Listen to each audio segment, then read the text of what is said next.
La société minière de Bissounzou en marche vers l'industrialisation de l'exploitation artisanale à l'exploitation industrielle. Voilà le cheval de bataille de cette société minière de Massissi. Dans moins de 3 ans, une usine moderne de traitement des minerais sera construite pour matérialiser cette vision.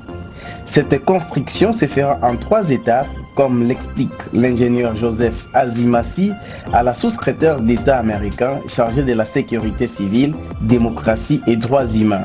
La première étape, qui est bien évidemment en cours, que nous sommes en train de construire, nous allons monter une partie de l'usine qui aura la capacité de laver 10 tonnes de pegmatite par heure. Okay, the first level is going to be a processing plant for processing 10 tons per hour of the pegmatite. Ensuite viendra la seconde étape. The second phase. Donc nous allons laver, qui aura la capacité de lavage de 5 tonnes par heure. Then there'll be another phase that will add an additional 5 tons per hour. Enfin, la dernière étape consistera au lavage de 50 tonnes de pegmatite par heure. C'est cumulatif? Oui, c'est... Okay.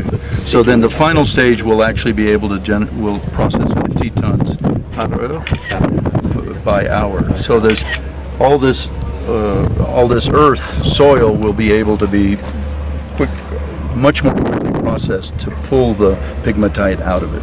En effet, Madame Sarah Siol, en mission au Nord-Kivu, a fait une descente à Massissi dans une des mines de la société minière de Bissounzou pour palper du doigt les réalités des travaux de mécanisation de la mine D2 Bibatama après les décennies de guerre qui ont déchiré cette chefferie du Nord-Kivu. Monsieur Freddy Nzonga, responsable du service de traçabilité et de développement communautaire au sein de la SMB, revient sur l'objectif de la visite de la sous-secrétaire d'État, Madame Sarah Siol. Cette visite que nous louons beaucoup est une visite qui s'inscrit dans une démarche pour la secrétaire d'État chargée des questions de démocratie, de se rendre compte de l'état dans lequel cette zone se trouve actuellement, après les différentes crises et toutes les péripéties que nous avons connues dans la région.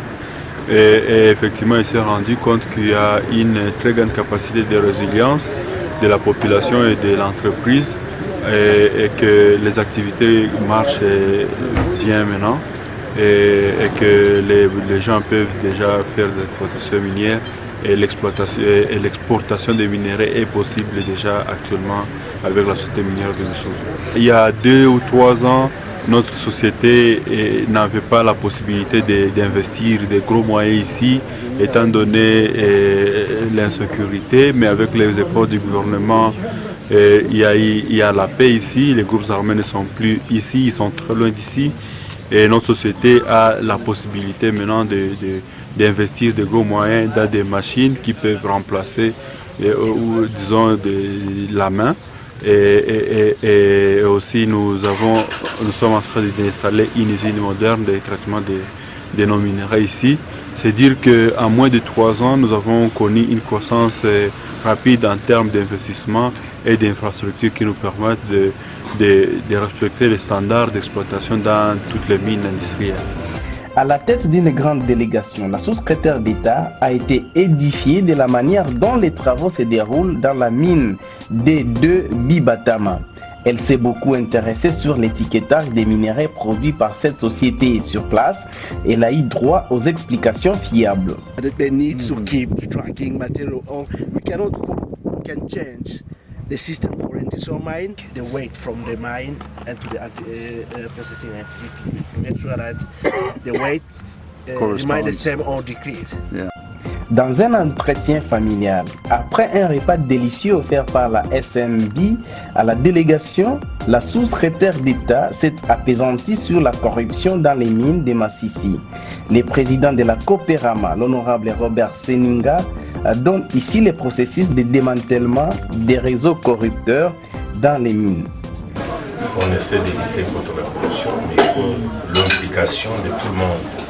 On essaie de charger quand il y a un projet qui est attrapé, il est mis à la disposition de la commission. Thank you so much. La SMB a remercié la visite de Madame Sarah Siol dans sa mine de Massissi en lui demandant d'y revenir pour une prochaine occasion. Monsieur Thierry Mwanga-Chouchou, responsable adjoint des activités minières au sein de la SMB. To see that you've enjoyed your visit and you're more than welcome to come anytime. And hopefully we'll stay in touch and you will know how we're evaluating. Because you're going to set up your website, right? Yes, you'll be the first to know. It's very exciting, and it gives a tangible form to the combination of the spirit of the people and the potential of this region with. L'occasion faisant le larron, le responsable du service de traçabilité et du développement communautaire au sein de cette société minière, M. Freddy Nzoga, croit à juste titre que cette visite de la sous-secrétaire d'État est en plus pour la société. Cette société produit spécialement le coltan. Freddy Nzonga appelle à la paix dans les Massissi pour que le développement poursuive son petit bonhomme de chemin à travers la SMB dont les réalisations ne sont plus à démontrer. Nous exploitons le coltan, colombo-tantalite comme on dit. Notre périmètre peut regorger d'autres substances minérales et au moment venu, si nous avons besoin de les exploiter, tout le monde saura. C'est de permettre à ce que la société minière de Bisunzu continue à exploiter cette mine parce que c'est aussi pour leur bien et de rester dans un esprit de paix et pour permettre que les investisseurs étrangers et même congolais puissent allouer beaucoup plus de moyens ici. Nous avons beaucoup de projets et même des réalisations en termes d'adduction d'eau pour la population, en termes d'aide à la construction d'infrastructures communautaires et même les écoles. Et que donc nous souhaitons que la population reste dans cet esprit et que le gouvernement a instauré ici qui veut que cette zone soit pacifiée. Et c'est seulement celui-là le gage de la paix et du développement ici.